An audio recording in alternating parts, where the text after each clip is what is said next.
잠시 함께 기도하시겠습니다. 하나님 아버지의 놀라우신 이름을 찬양합니다. 그동안 주님이 저와 함께 하신 이적을 간증하기 위해 오늘 이 자리에 섰습니다. 저의 부족한 입술을 주장해 주셔서 성령의 말씀만 증거하게 하시고 회중들의 귀와 마음을 열어주시어 오직 하나님 영광을 드러내는 이 자리가 되게 하여 주세요. 주 예수님 이름으로 기도합니다. 아멘. 저는 중3 때 담임선생님의 인도로 교회를 처음 나가게 되었습니다. 같은 반 짝이 교회를 다녔는데요, 독실한 크리스찬인 담임선생님 집에 자주 놀러 가면서 어느 날 저를 데려갔습니다. 제가 책 읽기를 좋아해서 선생님이 책을 여러 권 빌려주셨습니다. 그 중에 기억나는 것으로는 무디 목사님이 쓰신 책이 있었고요, 그리고 성경과 역사에 관한 책도 있었습니다. 그런데 성경과 역사에 관한 책이 말하기를 성경은 우리 역사에서 일어났던 일을 기록해 놓은 것이며 앞으로 일어날 일도 예견해 놓았다고 했습니다. 그 책을 읽으면서 과거 일어났던 역사가 성경에 담겨 있는 것을 보고 그러면 앞으로도 당연히 그 말씀대로 이루어지리라는 생각이 들었고 성경이 진리라는 생각이 들었습니다. 그래서 저는 짝이 다니던 교회에 나가게 되었습니다. 하지만 그때 저는 예수님이 좋아서 믿었지 저의 구주로 영접하지는 않은 것 같습니다. 고1 때 6개월간의 학습을 마치고 세례를 받아야 하는데 세례받는 그날 저는 교회를 빠졌습니다. 하지만 저는 예수님이 좋았고 계속 교회를 다니며 성가대도 했습니다. 아버지가 교회를 못 나가게 하셔서 몰래 성경책을 숨겨 교회를 나가기도 했습니다. 그러던 제가 고3이 되어서 월요일마다 추초고사를 보게 되자 저는 시험 걱정에 주일 예배를 빠지기 시작했습니다. 교회에서 하루 종일 시간을 보내는 친구들이 이상하게 보였습니다.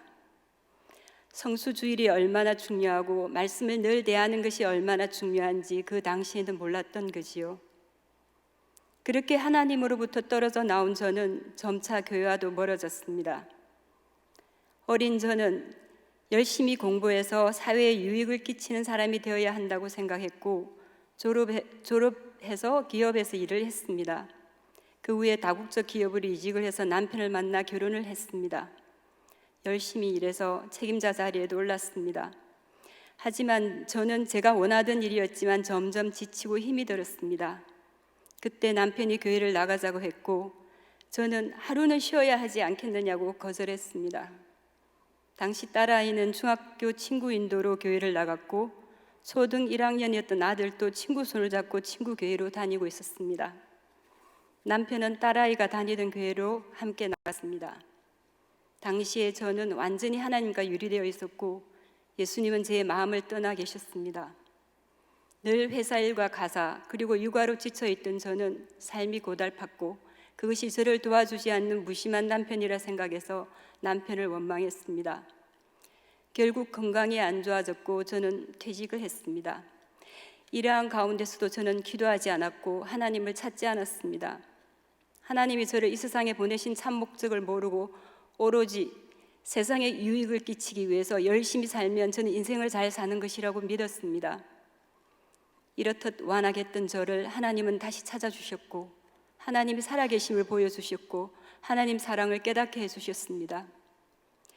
회사 퇴직 후에 저는 다시 생각하기를 교육이 가치 있고 보람된 일이구나 생각해서 인생 후반엔 영어 선생님이 되자 생각했습니다. 그렇게 해서 아이들을 데리고 미국 유학길에 올라 공부를 마치고 저희 언어학과에서 미국의 초등학교와 연계해서 만든 조기 외국어 프로그램 코디네이터로 일하게 되었습니다. 주위로부터 제가 하는 일에 대해 칭찬도 듣고 저 자신도 보람되다고 생각했지만 제 마음 한구석은 늘 공허했습니다. 늘 채워지지 않는 갈증, 길을 잃은 듯한 그 느낌은 무엇을 해도 채워지지 않았습니다. 그런데 어느 날 미국에서 다니던 교회에 부흥회가 있었습니다. 부흥회는 자주 있었는데요, 그때 특히 그 부흥회에서 한국에서 오신 목사님이 숫의 세 종류, 즉 세 부류의 신앙인의 모습을 비유해서 참숫, 제숫, 생숫 이야기를 하셨습니다. 저는 불이 타오르고 남은 제숫이며 끄지지 않고 활활 타오르는 참숯은 더 이상 될 수 없다고 낙담했습니다. 그 순간 하나님이 제 모습을 보시고 이끄셨던 것 같습니다. 부흥의 마지막 날 저는 용기를 내어 한국에서 오신 목사님 앞으로 아이들을 데리고 나갔습니다. 그리고 안수기도를 받았습니다.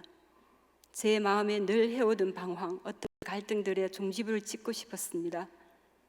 엎드려 있던 제 등에 손을 올려놓고 기도하시던 목사님 손을 통해 따뜻한 느낌이 들었고 저는 울음을 터뜨렸습니다. 목사님은 계속 기도하셨고 저는 울음을 그칠 수 없었습니다. 성령님이 역사하셨습니다. 그날 이후에 제 삶이 변화되기 시작했습니다. 저의 마음은 평온을 찾았고 말씀으로 위로를 받았으며 매 순간 말씀이 빛 가운데로 인도해 주시는 것을 느낄 수 있었습니다. 그리고 이제 무엇보다 힘들 때면 아랠 곳이 생겼습니다. 그 이듬해 부활절에 저는 세례를 받았습니다. 여전히 저는 저를 완전히 내려놓지 않았지만 하나님께 어떻게 의뢰해야 하는가를 차츰 깨우쳐 갔습니다. 1년 후에 실습 비자가 만료되어 비자 문제를 해결해야 하는 상황이었는데요. 마음이 복잡해진 저는 한국에서 가져온 찬양 예배 CD를 생각하고 밤새 찬양을 부른 후 학교로 갔습니다. 제 얼굴을 본 교수님은 나는 이 일로 아플 것 같은데 너는 왜 그리 평온하냐 하고 물었습니다. 제가 대답했습니다. 밤새 찬양 불렀어요. 그리고 연방정부 보조금이 3년간 주어지고 교육대학에서 저의 비자를 후원해 주어서 제가 그 일을 계속 진행하게 되었습니다. 내 영혼아, 내가 어찌하여 낭망하며 어찌하여 내 속에서 불안하여 하는가? 너는 하나님을 바라라. 나는 내 얼굴을 도우시는 내 하나님을 오히려 찬송하리로다. 그때 눈에 들어온 시편 말씀이 저에게 큰 힘이 되었습니다. 2009년에 저와 아들은 한국으로 귀국했습니다. 귀국 후에 집 가까운 교회로 가라는 당시 목사님의 권유로 가족과 함께 들어선 게 대덕교회였습니다. 하지만 대덕교회에서 첫 몇 년간 저의 신앙생활은 큰 충만함이 없었습니다. 제가 다시 학교에서 직장생활을 하였기 때문이기도 했지만 저는 교회에서의 공동체 생활에 익숙하지 않았고 봉사를 하긴 했지만 영적인 교제가 없었습니다. 그저 주일 예배, 수요 예배에서 큰 위로와 평화를 얻는 것으로 만족했습니다. 그렇게 지내던 어느 날 새벽 기도 중에 하나님은 저에게 말씀하셨습니다. 오직 의인은 믿음으로 말미암아 살리라. 그 말씀은 제가 다수의 유익함을 위하고 가치 있고 보람 있는 일을 한다는 것이 결국은 저의 만족, 저의 의를 위함이었고 하나님의 의와는 상관없는 일이라는 것을 깨닫게 하셨습니다. 그 후 학교를 그만두고 참석한 구역 예배에서 또한 말씀 통독에서 저는 하나님을 다시 뜨겁게 만났고 하나님은 믿는 공동체 안에서 교제의 기쁨, 예수 믿는 기쁨을 크게 부어주셨습니다. 귀국 후에 10년간 저는 광야에 서 있었고 그곳에서 하나님은 저를 훈련시키셨습니다. 그 광야는 과거 제가 바라던 그 인생의 모습은 아니었지만 오히려 말씀과 기도로 인해 더욱 하나님과 가까워지고 예수님께 의지하며 평안히 있던 시간이었습니다. 남편이 퇴직하고 경제적 어려움으로 인해 사업을 하면서 고생하게 되자 하나님으로부터 멀어져 갔습니다. 제 마음이 무척 힘들었지만 저는 말씀을 붙들고 기도했습니다. 어느 날 주일 목사님이 주신 설교 말씀, 너희는 여호와 하나님을 신뢰하라. 그리하면 견고히 서리라. 그 선지자를 신뢰하라. 그리하면 형통하리라. 란 역대와 말씀이 저의 말씀에 들어와 꽂혔습니다. 믿음이 나름 있다고 자부하면서도 모든 걸 맡기지 못한 저는 믿음 있는 게 아니었습니다. 말씀을 깨닫는 순간 눈물을 흘리며 감사기도가 나왔습니다.